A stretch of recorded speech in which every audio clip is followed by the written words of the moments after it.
Amen, amen. All right, if you have your Bibles, we're going to go over to the book of Zechariah. And in the third chapter of the book of Zechariah, it's over in the Old Testament. It's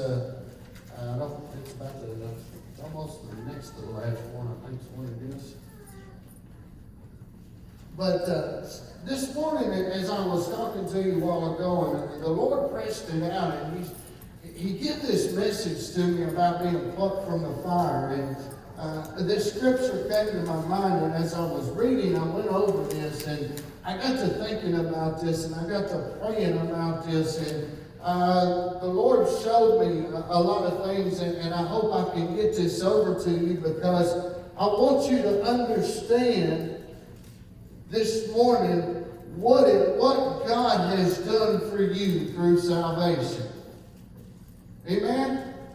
Amen? How many of us really understand what it means when we say, Jesus saved my soul? Too many times there's words that come out of our mouth, but there's no meaning behind it. We don't know what it means. It's kind of like the word Christian. I'm a Christian, but nobody knows what it means to be a Christian. You know, the word Christian comes from being Christ-like. In other words, we treat others and do things for others just as Christ has done for others. We want to be the way Christ was. And so this morning, when I talk to you about being plucked out of a fire, and I'm going to need your help this morning, I want you to understand, and some of you may still be in this state, and I don't want you to stay there any longer. I want every one of us to stand up and say, I have been plucked from the fire, I am on my way to heaven, I have shunned a place called hell, and I am going forward. And we ought to be excited about it this morning. In Zechariah chapter 3, starting in the very first verse, it said, and he showed me Joshua the high priest. Now I'm going to stop right there. Because Joshua the high priest, there's not really a whole lot known about this Joshua the high priest. But this is more metaphorically speaking here. So where it says Joshua the high priest, I want you to say, that's me. That's me. So who's Joshua? That's me. That's right. It said Joshua the high priest.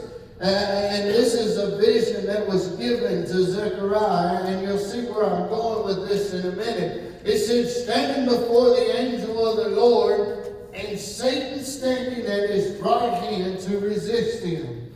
Church, I want to tell you something right now. The Bible says that you are standing before the Lord, and Satan is standing at your right hand ready to resist. If you go over in, I think it's in Revelations there, Satan is known as the accuser of the brethren. He is known as the one that fights against us. Church, I want you to know when you try to stand up for God, when you try to do the right thing, when you try to get your life in order, Satan is going to stand there and resist you. He's going to fight you tooth and nail every step you're going to take. When a church tries to stand up and do the right thing, he's going to fight that church. He's going to fight you in the weakest spot you have. He's going to try to pull you down because that is his job. He is there to accuse you and to make you turn around. You see, a lot of big times we don't understand.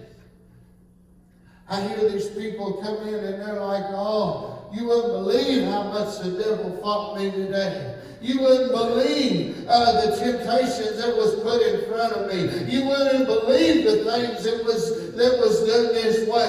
And they kind of look at me and I'll get a little smile on my face. I'm not laughing because you went through it. I'm putting a smile on my face because that tells me you are a child of God if Satan is fighting you. Because when he leaves you alone, it's because he's already got you. So he tells us, he said, you're standing before God. He said, there we are. We're standing there. And the old devil's sitting right beside us. He's standing on the right hand. He's ready to resist you. He's ready to fight you tooth and nail. He's ready to go against everything you want to do. He's ready to stand against every good thing that can ever happen. And trust me, He knows your weakness. He knows what's going to bother you. He knows what's going to pull you down. And He knows where to get to you at. And that's where He's going to fight you at. But I want you to look. It said that you are standing before the angel of the Lord. So even though the devil's standing there, the devil's going to fight you, I want you to know God is standing right beside you. He's standing right there with you. Look at the next verse. It said, and the Lord said unto Satan, the Lord rebuke thee. In other words, the Lord is fighting your battles this morning. The Lord is fighting against the devil this morning. You think it's bad right now? What if you didn't have Him on your side? He is fighting for you. He loves you enough that He is rebuking the devil for you this morning. We ought to be excited about that. That ought to put a smile on your face right there. You know the devil's going to fight you. You know there's going to be troubles and trials. But church, let me tell you something. The Lord is rebuking that devil. The Lord is rebuking him for you right now. Now, He didn't say He's going to take all the pain away. He didn't say everything's going to be all perfect and smooth. But He said, I'm going to fight for you. He said, I'm going to rebuke that devil. And the Lord said unto Satan, Lord, rebuke thee, O Satan. Even the Lord that has chosen Jerusalem will rebuke thee. Jerusalem, that's God's chosen people. Church, let me tell you, if you're a child of God, and if when I read, He showed me Joshua, if you said that's me, that means you're a child of God. You are a chosen one. You are a chosen one. You are chosen by God. But look what He said. He said, is not this the brand, that was plucked out of the fire?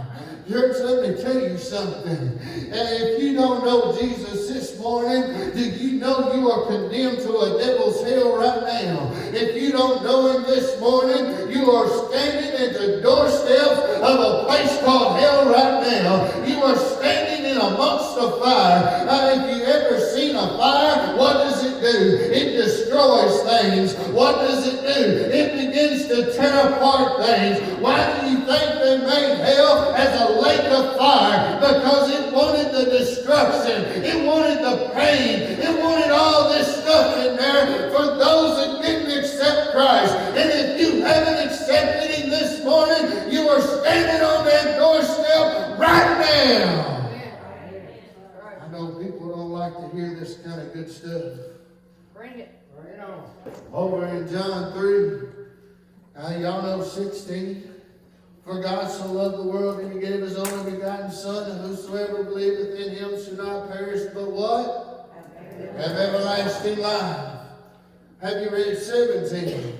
It said, for God sent not His Son into the world to condemn the world, but that the world through Him what? Might be saved. Now let's read 18. He that believeth on Him is not condemned, but he that believeth not is condemned already, because he hath not believed in the name of the only begotten Son of God. You see, if you don't know Jesus this morning, you're standing in the gates of hell. He said you're already condemned. You're standing in amongst the fire. You're standing there.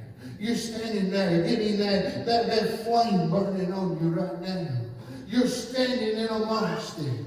But I want you to look what He says there. I got to find it. I want you to look at what He says. He said, the Lord rebuke thee, O Satan, even the Lord who hath chosen Jerusalem. You see, Satan's got a hold of you. The Lord's fighting for you. He's saying, you're my chosen child this morning. He said, you're my chosen child. I'm going to rebuke the devil for you. I'm going to stand up and fight for you. And then what does he say? He said, is this not the brand that was plucked out of the fire? Is this not the person that was standing at hell's door that I stood up on a cross one day and I brought them up out of it? Is this not my children, the one I chose? Is this not the person that was doomed to a devil's hell, that was condemned already according to my word? And what does he do? He said, I'm going to bring him up out of it. I'm going to set him on a solid rock. Woo! We ought to be excited this morning.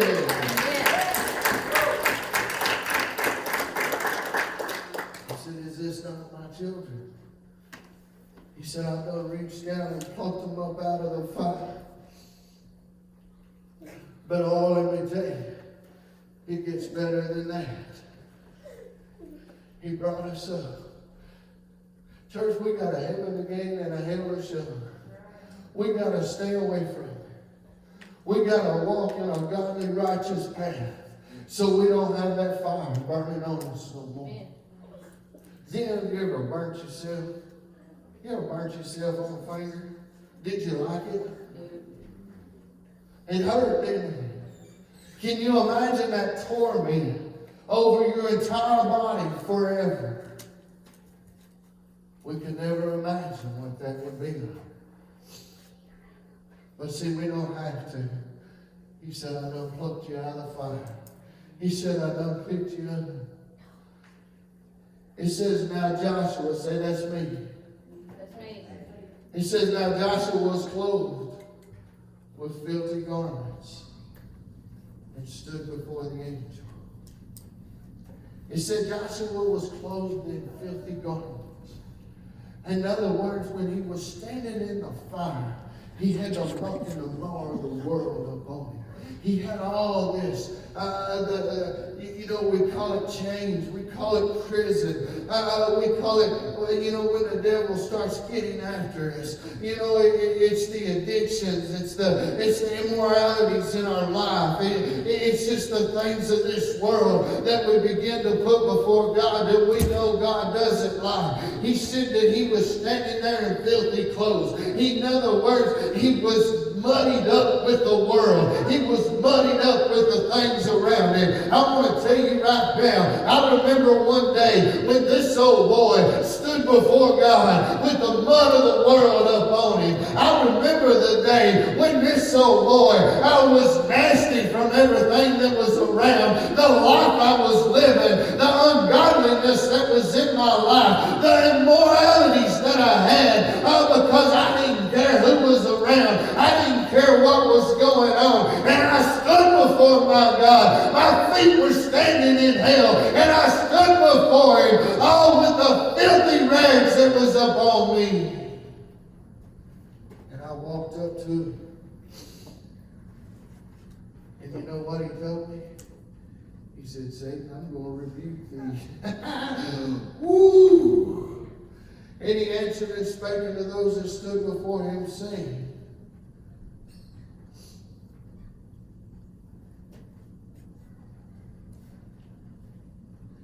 he said, take away the filthy garments. He said, take them off of him. Y'all ain't getting it, some of you.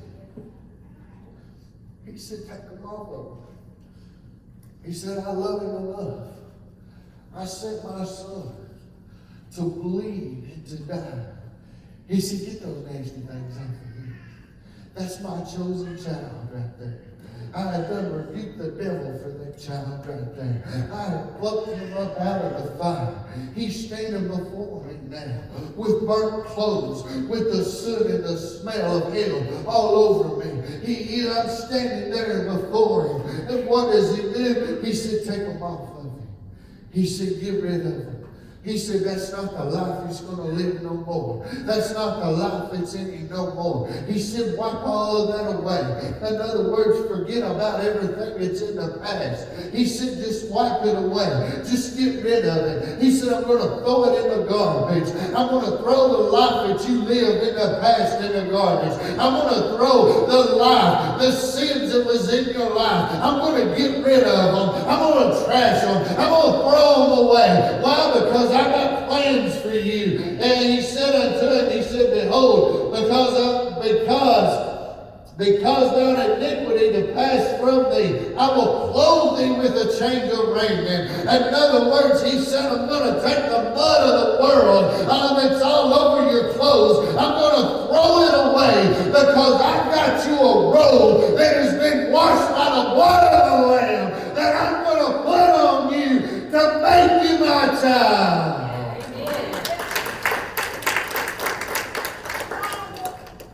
He said, I'm going to rebuke everything the devil's going to fight against you.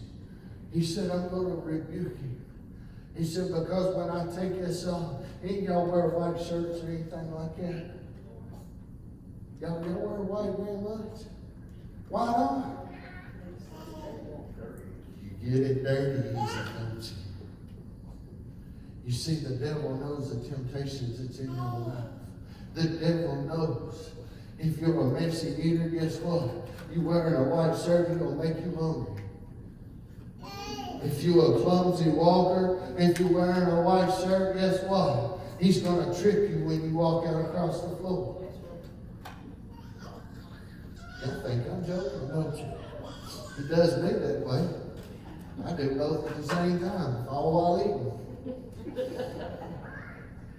But he said you stood here with this nastiness in front of you. You stood here with the smell, literally, of hell upon you. He said, but I stood with you. He said, you're one of mine. He said, Satan, get the ends. Get away from him. He said, I'm taking that old smell of everything he ever done, and I'm throwing it away. You know, I think people talk to me, well, preacher, you just wouldn't believe some of the things I've done. I don't care what you've done. Because the devil did. The Lord just told me that he threw it away. The Lord just told me he threw it away. It don't matter what's in your past. It don't matter where you come from. I don't care what side of the tracks you're on. I don't care what color you are. I don't care nothing about all that. Because the Lord just told me right there, he said, I took the filthiness of the world, I took it off of you, and I give you a new robe. I give you new clothes. I give you something that godliness to put on. I give you godliness. I give you goodness to put on. I give you good moralities to put on. I give you joy to put on. We ought to be excited because we are clothed with the clothes of God. We are washed as white as snow, all fresh from his blood. He said, it's all here for you. He said, because I reached down and plucked you out of the fire. I reached down, pulled you up. He said, you don't have to worry about that no more. I reached down and I pulled you up and I said, Satan, you're going to leave us alone for a little while. Or you're going to have to fight me if you want to fight him. Let's carry on. I got to keep going. I can't see anything.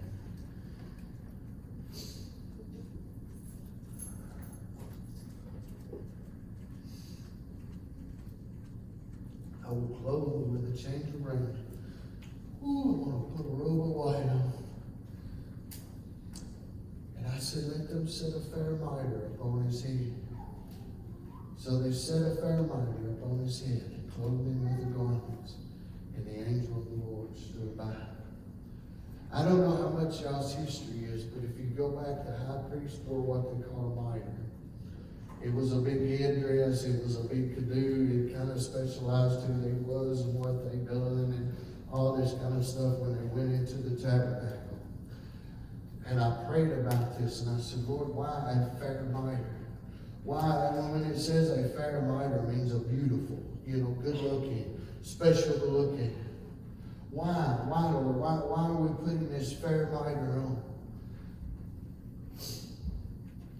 And the Lord spoke to me. He said, that's your crown of life.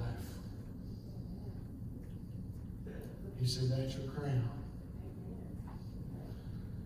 Y'all ever read about your crown in heaven? Y'all read about your crown with your jewels going all around? Have you ever read about your crown that we're going to receive? With the jewels of our good works and the jewels of our rewards and all this other good stuff. He said, I'm going to put a crown of life upon your head. He said, I'm going to wash you white as snow, and I'm going to put a crown of life upon your head. Church, let me tell you something. When Jesus saved your soul, when you stand up and say, I'm a Christian, when you stand up and say, I am saved by the grace of God, I want you to know He has plucked you out of the fire that you have stood by. He has pulled you out of hell's gates that we were standing in front of. You say, now preacher, I wasn't that bad of a person. You don't have to be that bad of a person. If you don't know Jesus, you're standing in the same spot I was. But He said, I done pulled you up out of that. He said, I picked you up. The Bible even said we were condemned already. He said, I pulled you out of that condemnation. I set you up on a solid rock. I set you up on a firm foundation. And what does He do? He looks at you. He said, you're burnt with the clothes, with the things of this world. You've got the mirror and the mud and the muck of sin all over you. And He says, I've washed you white as snow. I took all of that away from you. I've thrown it all into the past. I've thrown it all out into the sea. I have set you free today.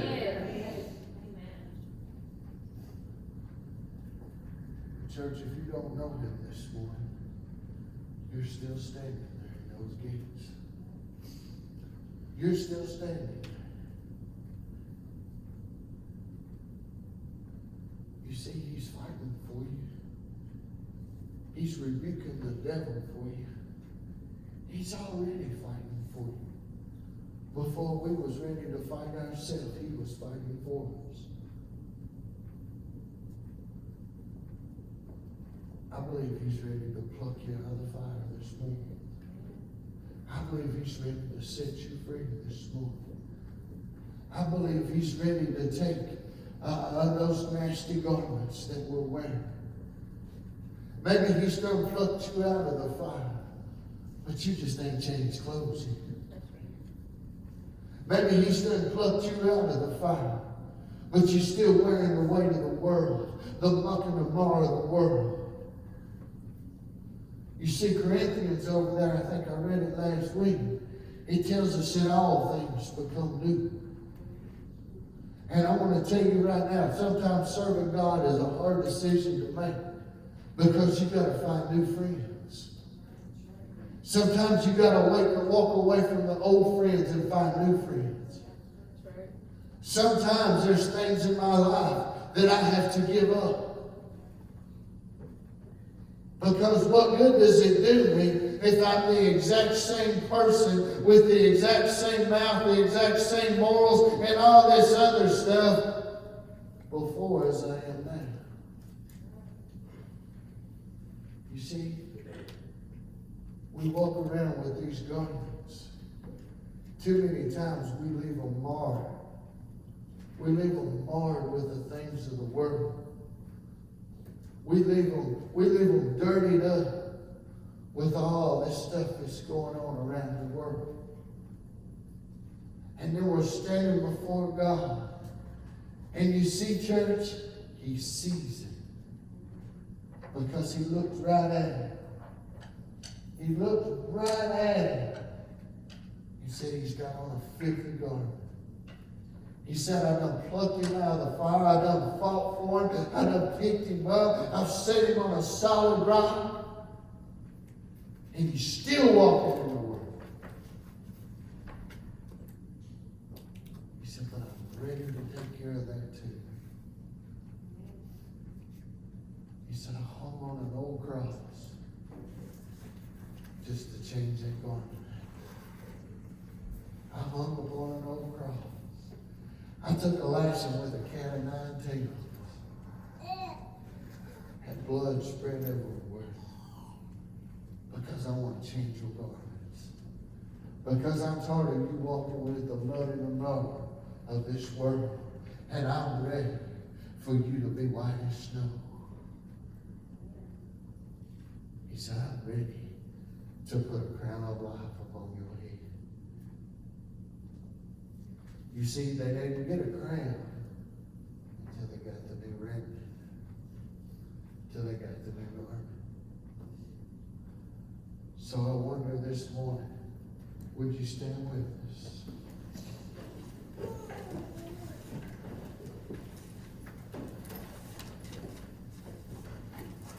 I want to tell you right now, if you haven't been plucked from the fire, Jesus is waiting, if you will, right now. If you haven't been pulled out of that fire, He's waiting for you. He said, I want to pick you up. He said, I want to set you free. He said, I want to set you up on a rock. And He said, I want to wash your clothes white as snow. He said, I want to put a new remnant up on you. I want to put a new garment on you. I want to give you your robe. Or maybe this morning you have been plucked up out of the fire. Maybe this morning you've been picked up. Maybe you've accepted Him as your Savior. But have you let Him wash your clothes? Have you asked Him to take the things of the world away from you because you're tired of it? Because you're ready to walk for Him? I want to invite you to come. You see, He's standing right up here right now. He's got free robes. He's got free robes. He's got crowns in His hands. All you got to do is come get it. That's all you got to do. He's standing up here right now. You got one on one side that's going to give you a free robe. And I believe we got one on the other side. He's dressed just like a fireman. He said, because I'm ready to pluck you out of that fire.